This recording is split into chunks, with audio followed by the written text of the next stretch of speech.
Hey guys, Connor here at etrailer.com. Today we're going to be taking a look at the Curt T-connector vehicle wiring harness for our 2018 Kia Sportage. So our Curt T-connector vehicle wiring harness is going to provide our basic trailer lighting functions so we can tow a trailer, or if we have a cargo carrier with lights on it, it's going to work for those as well. So this is actually going to have a four-way. There's going to be 4 pins here. One of them is going to be for our ground, one of them is going to be for our taillights, and the other 2 are going to be the left and right stop and turn signals. Now this is the most basic trailer lighting functions that we're going to need. Some of the heavier trailers would have a 7-way, which should have a brake circuit as well as a battery charge circuit, but the towing capacity of this vehicle isn't really suited for some of those larger trailers, which is what makes this 4-pole a perfect option. So our Curt T-connector wiring harness is going to install inside the vehicle here, which basically means we're going to have it tucked away when we don't need to use it, so we don't have it sitting outside the vehicle and it has any chance to get any corrosion or dirt or water in the terminals, which would cause issues. However, there is an option to run that to the outside of the vehicle. It really just depends on how much we're going to be towing. If we're not going to be towing that often, then it's going to be perfect to route it inside the vehicle. However, if we find ourselves to be towing frequently, that's when we can install it on the outside of the vehicle, running it through the grommet we use for our other wires. Now when we're ready to use our trailer wiring harness, all we need to do is simply route it out through the hatch here and just let it hang over the vehicle like so. The only thing we need to make note of is our latch mechanism right here. We do want to steer clear of that. But essentially, when we're ready to tow and hook up our trailer, we can just get however much wire lead we think we're going to need. Close it like so. Then we can go ahead and close our hatch. You see we have wires coming out the bottom of the hatch here. We don't have to worry about the actual hatch pinching them. There's a weather stripping there that it fits through and it's nice and loose and you don't have to worry about it pinching into the wires. And then we have our 4-pole trailer connector down here that we could just plug into our trailer when we're ready to use it. So in regards to installation, this is definitely going to be something you can do yourself. We don't need any special tools. It is just going to take some time. The only thing that's going to take a little bit more time than the other is routing our power wire up to the vehicle's battery. However, again, this isn't hard, this isn't challenging per se, it's just going to take some time. The rest of the process involves removing our taillights, a few of the trim panels, all stuff that's pretty basic and easy to do with just some common tools. Keep in mind, our Curt T-connector vehicle wiring harness is completely plug and play. So aside from running the power wire to the battery, everything's going to be plug and play so we don't have to make any modifications to our vehicle. We could always remove it down the line if we needed to, or we were going to sell our vehicle. So now that we've gone over some of the benefits and features, let's show you how easy this is to install yourself. So the first step of our installation here, we're going to want to pop our hood. We're going to need to come in here and disconnect the negative battery cable on our battery here. So this is going to ensure we don't have any short circuits when we're installing our wiring harness. So again, to do this, we're going to need a 10mm socket. We're just going to loosen this nut on top. So again, we shouldn't have to take this nut all the way off. We just need to loosen it. We can sort of wiggle our cable here, set it to its side so it doesn't make contact with the terminal. So the next step of our installation here is to remove this little plastic trim panel behind our rear wheels here. In order to remove this, we're going to have 3 push fasteners, one here, and then one on the back side of the fender here. Now in order to remove these, we can just take a flatbed screwdriver, sort of pry the center section out. It should come out fairly easy. Just like so, and again we have one on the back side of the tire, which is kind of hard to show you, but it should be pretty easy to find and remove just like our other ones. And now once we have those released, we can go ahead and pry our panel out here. We have 2 more fasteners at the top. Now these are just sort of like a crimp fastener, if you will. They're essentially just pinching on the stud, so we need to pull the plastic panel straight down in order to release them. Just like so. As we can see here, there's the little fasteners that we're releasing. So as you can see here, we have our 12-pin connector, which is going to be tucked behind the rear wheel here on the driver's side, sort of up behind the rear bumper there. So in order to remove this, we have 2 locking tabs on the top and bottom of this fastener. You can see one here. We need to go ahead and pry that loose, as well as one on the top. And once those are both pried loose, we can go ahead and remove this by pushing in on the center of the connector there. May have to fight with our locking tabs. And then removing it by pulling out just like so. So now that we have our 12-pin connector removed, the next step is going to be to remove this grommet here that feeds our taillight circuits up into the cab of the vehicle. So what we can do, we're using a trim panel tool now. A flathead screwdriver would work as well. You just need to go ahead and pry that loose, just like that. So our next step is going to be to open our hatch. However, our hatch is actually not going to open right now because, as you remember, we disconnected the negative battery terminal earlier. Now the instructions don't say anything about this, but we are going to go ahead. We don't need to tighten the screw down, but we do need to place our negative battery cable back on the battery so we can open the rear hatch. And then once we get the rear hatch open, we can come back and just disconnect this again. Now again, this isn't in the instructions, but it's going to be required in order to open the rear hatch. So now that we have the hatch open, we need to remove our trunk floor lining. So in order to do that, we're most likely going to have a couple things we need to remove from the back of the vehicle, such as this floor mat, as well as this panel here. Now we shouldn't need to remove that entirely. It looks like we can just fold it up against the back seat, and that should give us plenty or enough room to work. Now the next step here, once we have the trunk cleared out, is going to be to go ahead and remove this rear sort of panel here.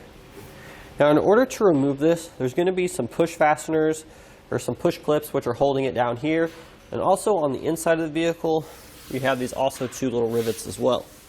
Now there's going to be a Phillips head in the middle of those which we need to remove. We want to be careful not to apply too much pressure because we can strip the threads in there because these are made of plastic. So once the center section come out, similar to the other push fasteners, the outer casing should just pull off. So we have the center section out here. So you can see here that gets loosened up. We can take that out. And we have one on both sides, so we need to remove both of those. So now that we have the two push fasteners removed here, we can go ahead and start to remove it by pulling out to release these alignment tabs. Now we're going to have some on either side, just like that. Pull up, and here's the alignment tabs we were showing you. So our next step here is to gain access behind this panel. Now in order to do that, we have three fasteners we have to remove. We're going to have one at the top here, which is a Phillips head screw. We have one down here, and then we have one behind our cargo hook here. So we're going to start just by removing the two screws here.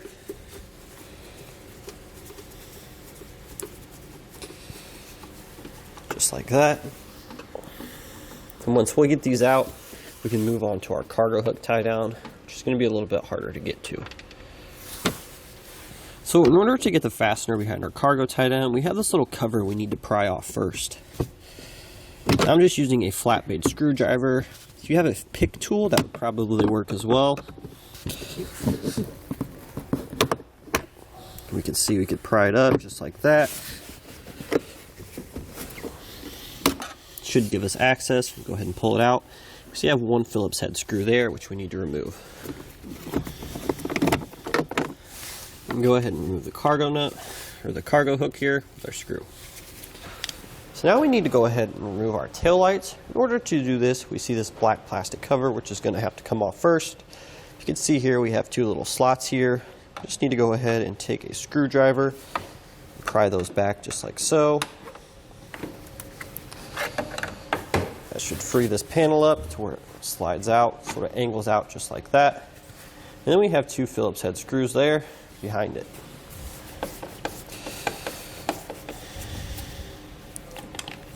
Once we get these two screws out, we can go ahead and remove the tail light, which we are going to do by pulling out, because we need to be careful. Again, there's going to be alignment tabs which are running through the tail light into the body of the vehicle there. So we're going to want to pull straight back. May need to wiggle it to get things loose. There's going to be some dirt and some buildup in there that makes this a little bit difficult.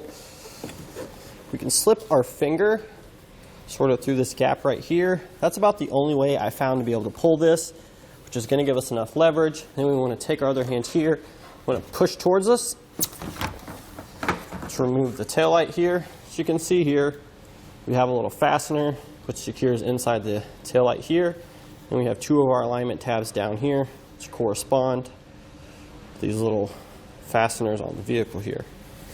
So once we get the tail light away, we can go ahead and unplug our connections here. There's a little push button here, and then we have the tail light off. So now once we have the tail light removed, we can go ahead and see this grommet here, which is feeding our tail light wires into the cab. We have to remove this grommet. We should be able to do this with our hands, but if not, we can just grab a trim panel tool here, just pry this out and away from the vehicle, just like so. And once we get this out, we're going to need to make a cut in this grommet, because that's what we're going to feed our connector for our wiring harness through. So be careful when you're making our cut. We don't want to cut any of the wires behind this. Just basically want to make a slit in the grommet here so we can pass our wires through. So that should be good. So now we need to come on the driver's side of the vehicle here. We're going to take our wiring harness with the red wire here, and we need to pry this panel back. In order to do that, we're going to have some locking tabs at the top here. We just need to remove the first couple ones, so just take our fingers behind here, just sort of pry back. Now we're going to take our red wire with our connector here, and what we're going to do is we're going to try to reach around, and we're going to route the connectors through that hole. We take a look over here that we made, or that we took the grommet out earlier. So we need to get both of those connectors through here.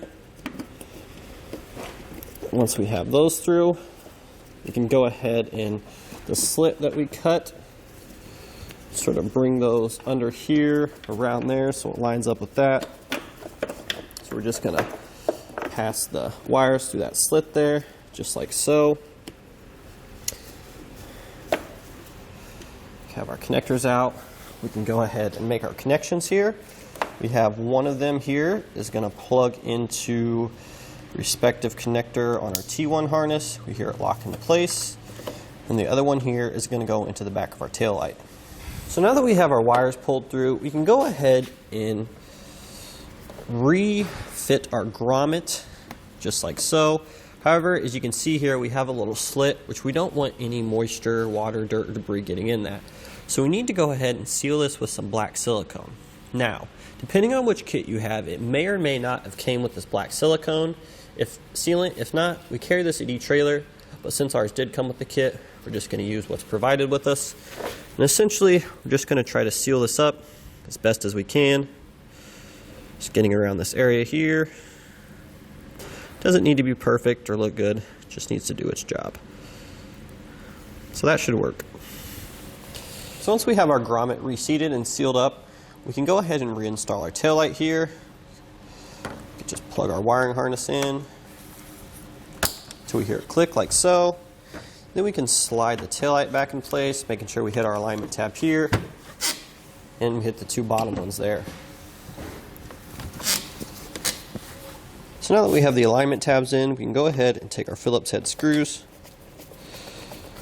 that hold the taillight to the body of the vehicle. Just tighten those back in there. They don't need to be super tight. Just like so. As we can see here, we have our grommet that we removed earlier from underneath the vehicle. I just went ahead and pulled it up through the hole here, just to give you sort of a reference here. We're going to be behind the rear wheel on our driver's side here. So what we need to do is we're going to have to route our yellow and green pigtail down through here. So we need to again make another cut in our grommet here. So I'm just taking a razor blade, being very careful not to cut myself or any of the wires. We need to make a hole here large enough that we can slip that connector through. And then once we have that hole made, we can go ahead and take the lead here with the yellow and green wire. We're going to have to slip both of our connectors through there, because the plug for these is going to be on the underside of the vehicle, one that we removed earlier. So we actually need to go through this side. So yeah, it's not quite big enough. So I'm going to try to enlarge this a little bit. So once that's done, we can go ahead and feed those through the hole there. Because again, those are going to be plugging into a connector on the underside of the vehicle. Once those are down there, we can go ahead and just begin feeding our wires through. I'm going to come on the other side here, pull the slack of the wire. Then we're going to come to a point where our converter box is going to be close to the grommet.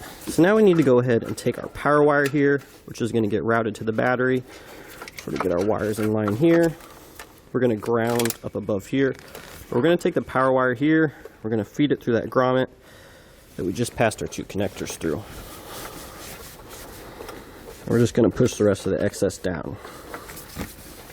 So now, as you can see, we have the wires routed in the grommet here.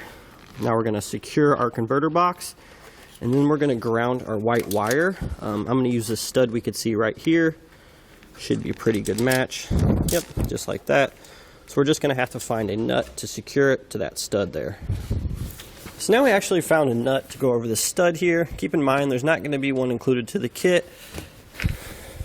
You could get one at a local hardware store, or if you have some miscellaneous nuts and bolts laying around, you should be able to find one that'll work. And we're just going to use this to ground our converter box.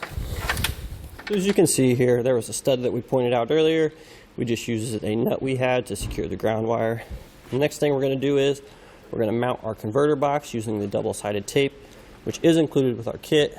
I think right around here is going to be a good location. We just need to check to make sure we have room with our panel. So as you can see here, we have our converter box mounted using our double-sided tape. Here's the ground that we showed you earlier. And then what we did is we just went ahead and reseated the grommet that we cut a slit through earlier. However, what we do, we need to go ahead and seal up the slit with the silicone, which came with our kit that we used behind the taillights. So again, it doesn't need to be pretty, it just needs to do its job. So we're just gonna get a couple good globs of that right here to seal that back up. Now we're just gonna go ahead and button up all our panels here, reattaching all our little trim inserts.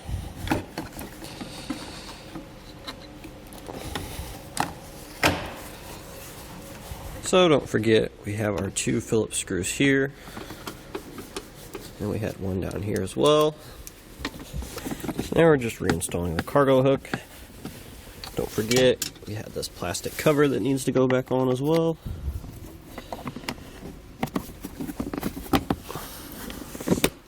Just like so. Then we want to come up here at the top. We just want to push all these in, make sure all of our clips up here are secure. That's going to do it for reinstalling our panel here on the side. So if we take a look on the inside here, we're going to see our trailer connector. Now we can have this ran one of 2 ways. One way would be just to store it inside the vehicle here, so we can run it through the tailgate when we need it. The other way would be to route it down through that grommet in the hole we used earlier if we want to secure it on the outside of the vehicle. Now seeing how we shouldn't be towing too much with this vehicle, we're going to go ahead and leave this inside the vehicle because that's going to offer the best protection. So we can just go ahead and coil it up and just set it aside when we need it. Actually, should fit in there. That looks pretty good, so that's where we're going to go ahead and store it until we're ready to use it. So now we're just going to reinstall our threshold panel here, pushing down on the clips so we have that nice and in place. Now don't forget, we have 2 more fasteners on the inside here. So it'll push fasteners with a Phillips head screw in the middle. So we'll just go ahead and insert those. Take our Phillips head screwdriver, just tighten them back down. Keep in mind we want to be very gentle with these because it's very easy to strip out that Phillips head on these because it is, after all, plastic. So now that we have everything tied up inside the vehicle, we can go ahead and come on underneath and finish our connections down here. So this is the connector that we removed right here behind the fender well, behind our bumper earlier. So we're going to go ahead and tee into this, which is going to give us our signals for the passenger side. So we want to take one end of our connector here from the yellow and green wire from our T1 harness, our T-connector harness. We're just going to sit that in there till we hear it click. And then the other end is going to go up to the connector that we removed from this earlier. So we have it on there. Push it till we hear it click.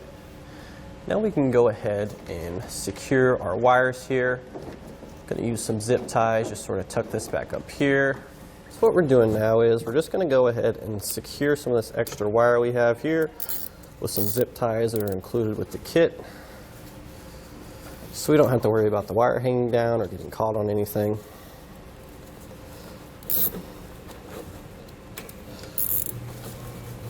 So we went ahead and showed you using our zip ties to secure our wiring harness to our factory wiring harness here.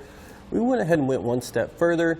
We used these little clamps here, secured it to the underside of the body so we don't have our wires wiggling around. And we do sell these here at etrailer if you need them. So now that we have everything else buttoned up, the last step here is going to be to run our battery wire, our power wire for the converter box, to the battery on our vehicle using the supplied wire with our kit.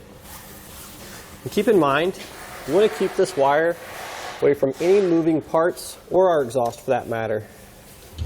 Right now, I am just routing it on top of the subframe here. As you can see, we went over there. I'm just going to come back over here, try to get over the subframe. Once we get over the subframe, that's going to clear us up from the rear suspension as well as the exhaust. So if we see here, we already showed you that we routed our power wire up over the subframe here. Just to show you how we routed it after that, here's the back of the subframe. We've got it tied to some brake lines here. We have it followed, tying to the brake lines again, sort of by our gas tank, if you will. We have it tied to the parking brake cable here. And then we actually have it tied to some of the lines which are going up to the front of the vehicle underneath this panel here. Now, if you want to remove this panel like we did, there's going to be some 10mm bolts on each side. It's really easy to take off. That's going to help you route it up under here, and then we have it tied off up above this little bracket here that holds some more lines running to the front of the vehicle. We have it ran up top of that, just zip tied every few feet or so to make sure it's secure. And then we have it ran up over the K-member here in the front of the vehicle. We have it stopped right here. So as you can see here, we have our pull wire. We're just using an airline tube. Any sort of thing you have nearby would probably work for this. We're basically just going to route it up down into the engine bay here. Just try to get it to come out underneath. I'm just going to go ahead and tape our power wire through this. So we go back on top, we pull the pull wire out. Our power wire should be attached to it. So now we can pull our pull wire up.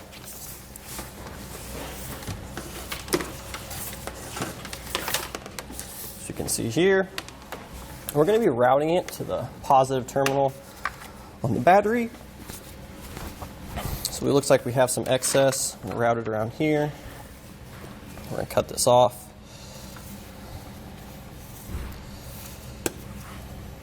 Leave it about here, because now we're going to have our fuse holder. We're just going to go through here and attach it with a ring terminal to a post on our positive battery. So now we just stripped about 1/4 inch of our wire laid here, which goes to the converter box. We're going to crimp that on the end of the butt connectors, which are included. Get that nice and tight. Give it a little tug. Make sure it's seated. And now we're going to take our fuse holder here. Keep in mind, we want to make sure the fuse is not inserted yet. We're going to insert this end into the other end of our butt connector here.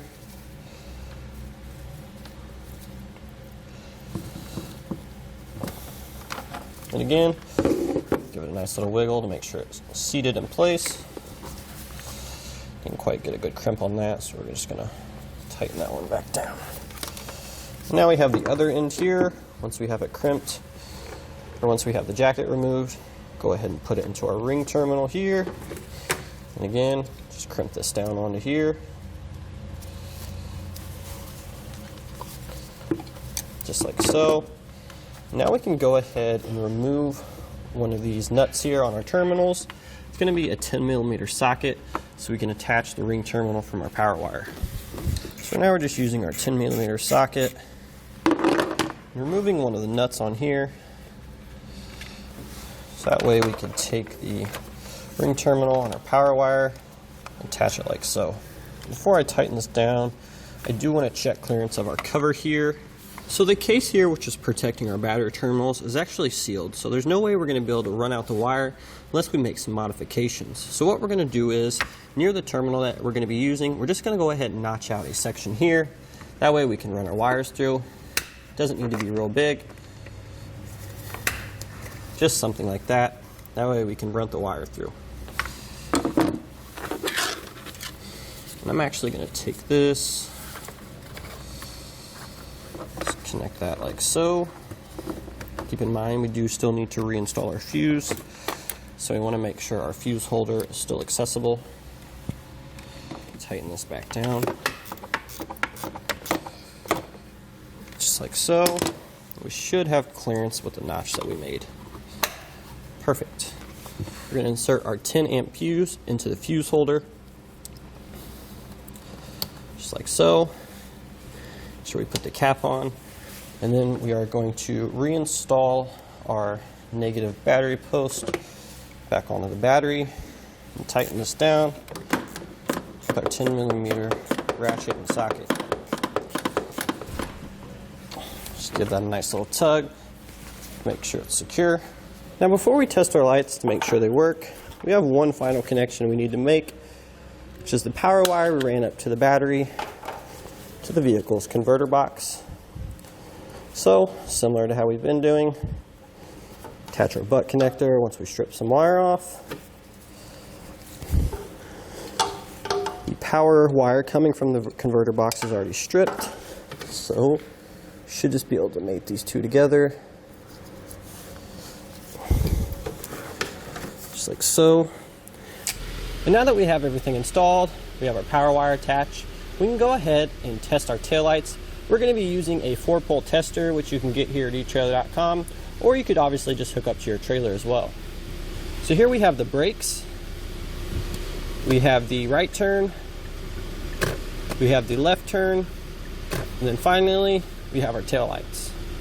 And now that we've tested our wiring, we've ensured everything's working. Don't forget, we have 2 panels we need to install directly behind the bumper and behind our rear wheels. Then once that's done, that's going to finish our installation today for the Curt T-connector vehicle wiring harness for our 2018 Kia Sportage.